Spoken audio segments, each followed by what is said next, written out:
இன்றைய உலகில் இந்த அறிவியல் வளர்ச்சி சாதனையா சோதனையா? இதுதான் இன்றைய பட்டிமன்றத்தினுடைய தலைப்பு.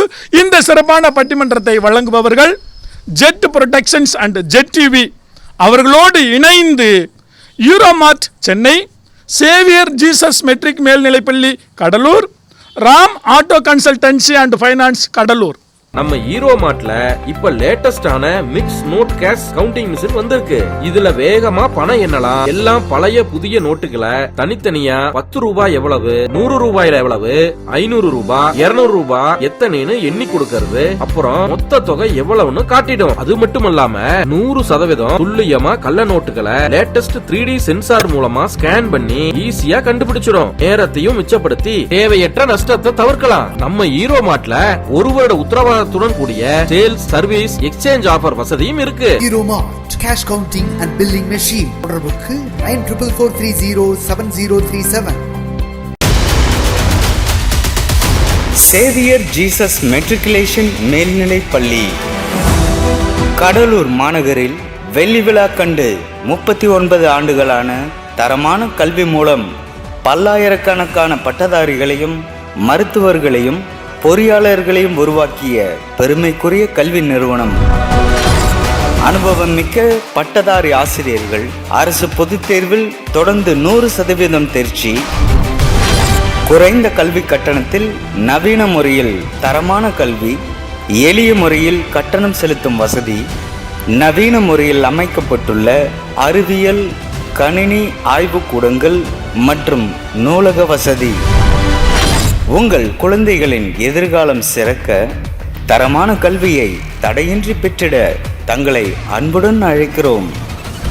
சேவியர் ஜீசஸ் மெட்ரிகுலேஷன் மேல்நிலைப் பள்ளி, எண் 11, red cross street, opposite government hospital, Cuddalore 1. LKG முதல் 11ஆம் வகுப்பு வரை அட்மிஷன் நடைபெறுகிறது. For admission contact 04142230190. Two wheeler வாங்க, விற்க மற்றும் எக்ஸ்சேஞ்சுக்கு Ram auto consultancy and finance மாத தவணை முறையில் ஃபைனான்ஸ் வசதி செய்து தரப்படும். பழைய இருசக்கர வாகனங்களில் RC புக்கை வைத்து ஃபைனான்ஸ் லோன் வசதி செய்து தரப்படும். Ram auto consultancy and finance, number 9, Kammiyampettai main road, SR petrol bunk எதிரில், கடலூர் 2. தொடர்பு கொள்ள வேண்டிய தொலைபேசி எண் 9366108000. வாட்ஸ்அப்பிற்கு 7339415679. நடுவர் உள்ளிட்ட அவையினருக்கு என் அன்பு வணக்கம் மற்றும் ஜெட் டிவி நேயர்களுக்கும் என் பணிவான வணக்கத்தினை கூறி, அறிவியல் வளர்ச்சி இன்றைய உலகில் சாதனையா சோதனையா என்ற பட்டிமன்றத்தில் சோதனையே என்ற தலைப்பில் என்னுடைய வாதத்தை தொடங்குகிறேன். அறிவியல் வளர்ச்சி இன்றைய காலகட்டத்தில் அனைத்து துறைகளிலும் அதீத வளர்ச்சி அடைந்துள்ளது, நாங்கள் ஒத்துக்கிறோம். ஆனால் அந்த வளர்ச்சியானது சாதனையா சோதனையா அப்படின்னு பார்த்தீங்க அப்படின்னா சோதனை அப்படிங்கிறது எங்களுடைய வாதம். அறிவியலின் வளர்ச்சியால் நாம் பெற்றவைகளை விட இழந்தவைகள் மிக அதிகம். அன்பை இழந்தோம், ஆரோக்கியத்தை இழந்தோம், இயற்கையை இழந்தோம், ஈகை குணம் இழந்தோம், உறவுகளை இழந்தோம், பல உயிரினங்களை இழந்தோம். காரணம் அறிவியலின் அதீத வளர்ச்சி அப்படிங்கிறது எங்களுடைய குற்றச்சாட்டு. வெரி குட் ஐயா. இதுக்கு முன்னாடி பேசிட்டு போன நண்பர் கவிதை வடிவில் அழகாக பேசினார். நீங்கள் கூட ரசித்து கேட்டீங்கன்னு நினைக்கிறேன். கவிதைக்கு பொய்யழகு ஐயா, கவிதைக்கு பொய்யழகு. அதை தான் ஒரு சிறப்பாக செஞ்சுட்டு போயிருக்கார். பொய் சொல்லியிருக்கிறாரு. உண்மை. அறிவியலுடைய வளர்ச்சி, அதோடைய பாதிப்பு இன்னைக்கு நேற்று ஆரம்பிக்கல. 1945ஆம் வருடம் 2ஆம் உலகப் போர், ஹிரோஷிமா நாகசாகி, யாராலும் மறக்க முடியாத ஒரு பேரழிவு. இதற்கு இன்னைய வரைக்கும் உங்ககிட்ட இருந்து எந்த விதமான பதிலும் கிடையாது. அன்று நம் சொல்லுக்கு கட்டுப்பட்ட குழந்தைகள் இன்று செல்லுக்கு கட்டுப்பட்டுள்ளதாம். இதில் என்னங்க உங்களுக்கு பெருமை? இது ஒரு பெரிய ஆபத்துன்னு உங்களுக்கு தெரியலையா? அன்றைக்கி பிள்ளைங்க அழகாக சந்தோஷமாக அவங்க ஃப்ரெண்ட்ஸ் கூட ஆரோக்கியமாக விளையாண்டுட்டு இருந்தாங்க. அதில் அவங்களுக்கு சந்தோஷம் கிடைச்சிது, ஆரோக்கியம் கிடைச்சிது. இன்றைக்கி மனவளம் குன்றி மன ரீதியாகவும் உடல் ரீதியாகவும் பல பிரச்சனைகளை அனுபவிச்சுட்டு இருக்காங்க. அது மட்டும் கிடையாது, இன்றைய தலைமுறை 7% தன்னுடைய சிந்திக்கும் ஆற்றலை இழந்திருக்கிறது. அதற்கு காரணம் செல்போன். அறிவியல் இதுக்கு என்ன நீங்க பதில் சொல்ல போறீங்க? ஒரு தலைமுறையை சாகடிச்சு வச்சிருக்கீங்களே. குழந்தைகள் எல்லாம் செல்லுக்குள் அடைப்பட்டால் குழந்தைகள் எங்கு செல்லும்? பொம்மைகள் எங்கு செல்லும்? செல்போனை பிடுங்குங்கள், அந்த பிள்ளைங்க கிட்ட பொம்மைகளை கொடுங்க. அவங்களுடைய அறிவும் வளரும், மனமும் வளரும், ஆரோக்கியமாக வளரும். இதை விட பெரிய காமெடி ஒன்று சொன்னார். அறிவியலின் வளர்ச்சி குடும்ப உறவுகளை இணைத்துள்ளதாம். அன்றைக்கி பஸ் ஸ்டாண்டில் ஒருத்தர் இன்னொருத்தர்கிட்ட பார்த்து, சார் உங்களை எங்கேயோ பார்த்த மாதிரி இருக்கு, நீங்கள் ஃபேஸ்புக்கில் இருக்கீங்களா? இல்லை சார். வாட்ஸ்அப்பில் இருக்கீங்களா? இல்லை சார். ட்விட்டர், இன்ஸ்டாகிராம் அந்த மாதிரி சமூக வலைத்தளத்தில் இருக்கீங்களா? அதெல்லாம் இல்லை சார், 10 வருஷமாக உங்கள் பக்கத்து வீட்டில் தான் நான் இருக்கிறேன் அப்படின்னாரு. இதுதான் இன்றைய அறிவியல் வளர்ச்சி நம்ம உறவுகளுக்கு கொடுத்த. இல்லங்கள் மட்டும் பார்த்து இல்லங்களை மட்டும் விட்டு வச்சிருக்குன்னு நினைக்கிறீங்களா? இல்லங்களில் தான் உட்காந்து கும்மி அடிச்சுட்டு உட்காந்துட்டு இருக்கேன். ஒரு ஆணும் ஒரு பெண்ணும் பார்த்தீங்கன்னா தன்னுடைய அடையாளங்கள், பெயர் எல்லாத்தையும் மாற்றி ஃபேஸ்புக்கில் ரொம்ப நாளாக சேட் பண்ணிகிட்டு இருந்தாங்க. அது ஒரு எல்லை மீறி போய் நம்ம என்னைக்கு ஒரு நாள் மீட் பண்ணலாம் அப்படின்னும் போது ஒரு குறிப்பிட்ட டேட் ஃபிக்ஸ் பண்ணி மீட் பண்ணுறாங்க. கடைசியில் போய் பார்த்தா அது கணவன் மனைவி. உறவுகளையும் விட்டு வைக்கல, நம்மளுடைய இல்லங்களையும் விட்டு வைக்கல. அறிவியல் நாங்கள் வளர்ச்சியால் சாதனை படைத்துள்ளோன்ட்டு பெருமை பேசுறதுக்கு 3 பேர் நீங்க கூட கொஞ்சம் சப்போர்ட் பண்றீங்க, கவனமா இருங்க. ஃபேஸ்புக் நிறுவனங்கள் இன்றைய தலைமுறைகளை எவ்வளவு சீரழித்துள்ளது அப்படிங்கிறதுக்கு உதாரணம் பார்த்தீங்கன்னா, ஃபேஸ்புக் மெட்டா நிறுவன தலைவர் மார்க் எலியட் ஜக்கர்பர்க் பிப்ரவரி 1ஆம் தேதி செனட் சபையிடம் மன்னிப்பு கேட்டார். ஏன் வாதிட வேண்டியதானே? மன்னிப்பு கேட்டார். இதெல்லாம் அறிவியல் வளர்ச்சின்னு வாதிட வேண்டியதானே? ஏன் மன்னிப்பு கேட்குறீங்க? காரணம் இளைய தலைமுறையை அழித்து வழுகிறது அப்படிங்கிறத நீங்க ஒத்துக்கிறீங்க. என்னன்னா தவறான பாதைக்கு இட்டு செல்கிறது இந்த முகநூல் என்று மன்னிப்பு கேட்டார். இதுதான் அறிவியல் இந்த தலைமுறைக்கு கொடுத்த கிஃப்ட். இல்லை என்ன பிரச்சனைனா, வடிவேல் சொல்ற மாதிரி உங்கள்கிட்ட ஓப்பனிங்லாம் நல்லா தான் இருக்குது, ஆனால் உங்கள்கிட்ட ஃபினிஷிங் சரி கிடையாது.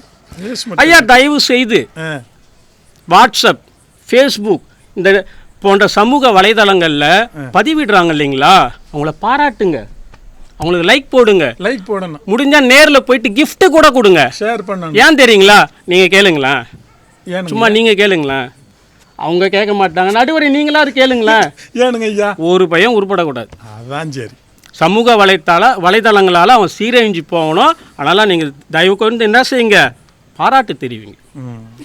வேப்பங்குச்சி போட்டு பள்ளி விளக்கிறத காமெடி பண்ணிட்டு போனார். நம்மளுடைய முப்பாட்டர்கள், தாத்தா பாட்டி எல்லாமே பார்த்தீங்கன்னா வேப்பங்குச்சும் உப்பும் போட்டு தான் பள்ளி விளக்கிட்டு இருந்தாங்க. பேஸ்ட்டுன்னு ஒன்று கண்டுபிடிச்சிங்க. இப்போ என்ன செய்கிறீங்கன்னா, சம்மந்த மைக் எடுத்துக்கிட்டு உங்களுடைய பேஸ்ட்டில் உப்பு இருக்கான்னு கேட்குறாங்க. சாமி ஏற்கனவே நாங்கள் அதை போட்டு தானே சாமி விளக்கிட்டு இருந்தோம். தாத்தா பாட்டி சொன்னால் கேட்க மாட்டீங்க, சம்மந்தா சொன்னதான் நீங்களாம் கேட்பீங்கல்ல.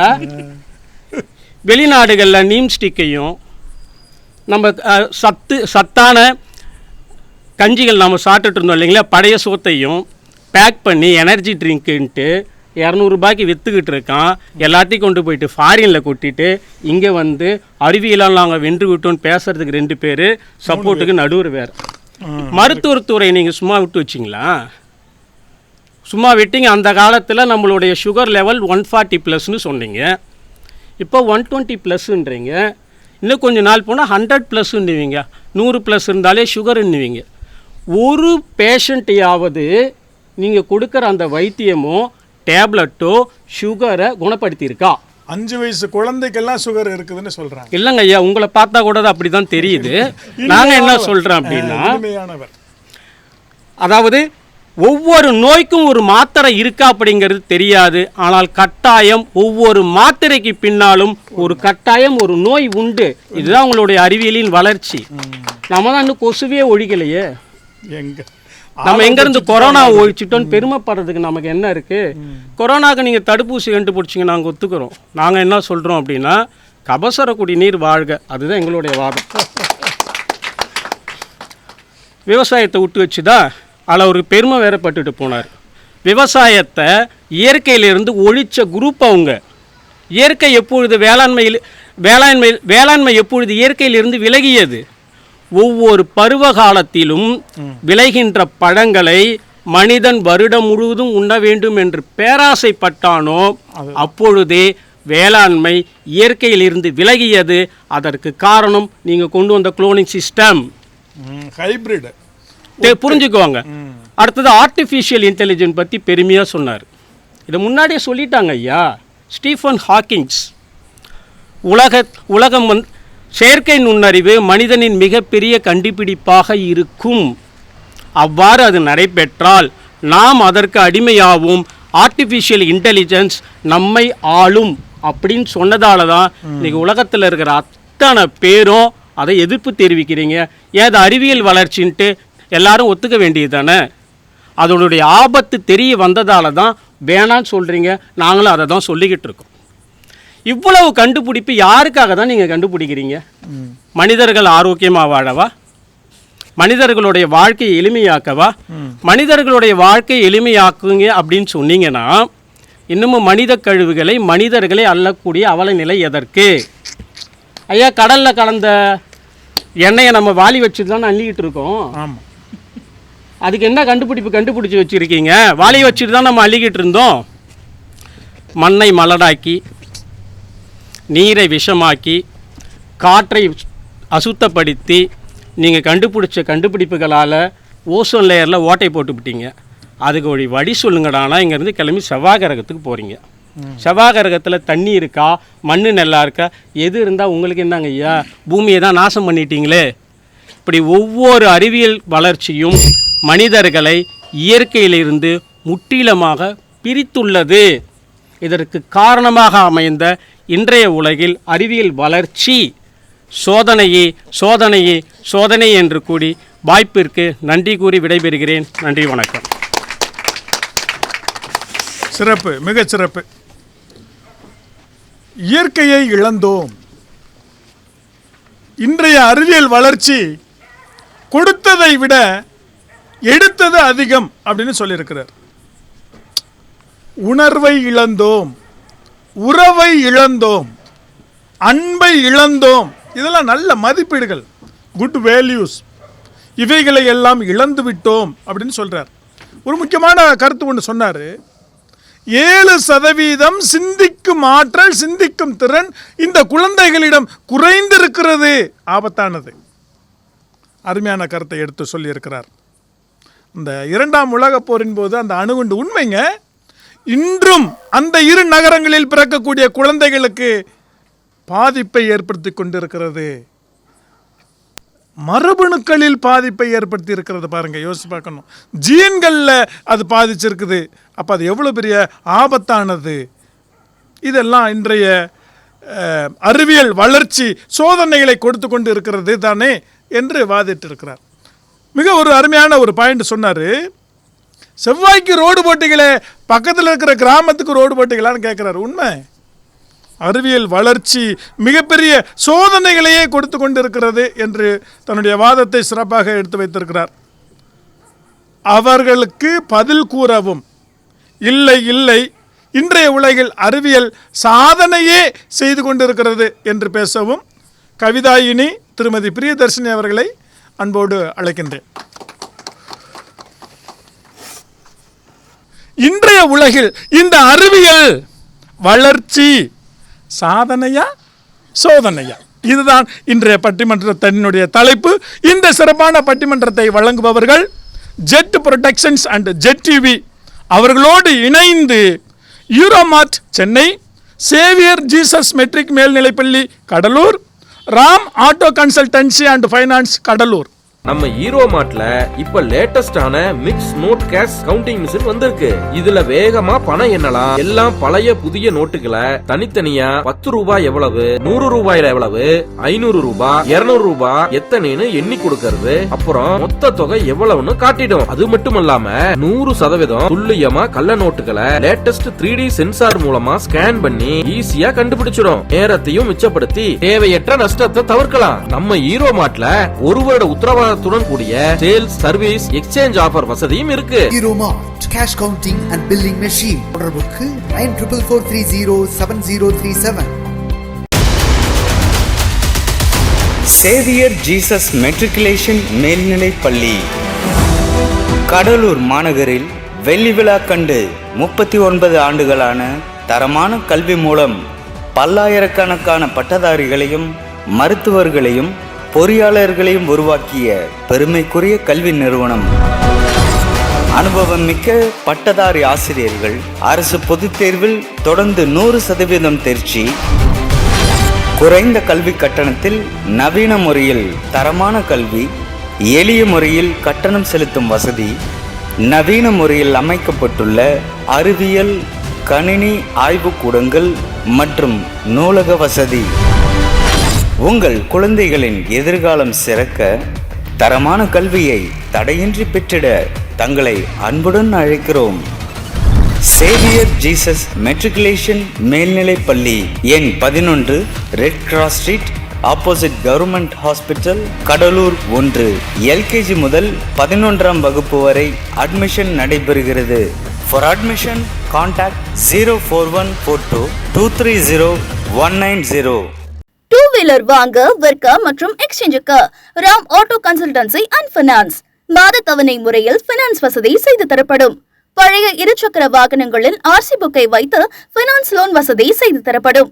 Ram auto consultancy and finance, number 9, Kammiyampettai main road, SR petrol bunk எதிரில், கடலூர் 2. தொடர்பு கொள்ள வேண்டிய தொலைபேசி எண் 9367610800. வாட்ஸ்அப்பிற்கு 7339415679.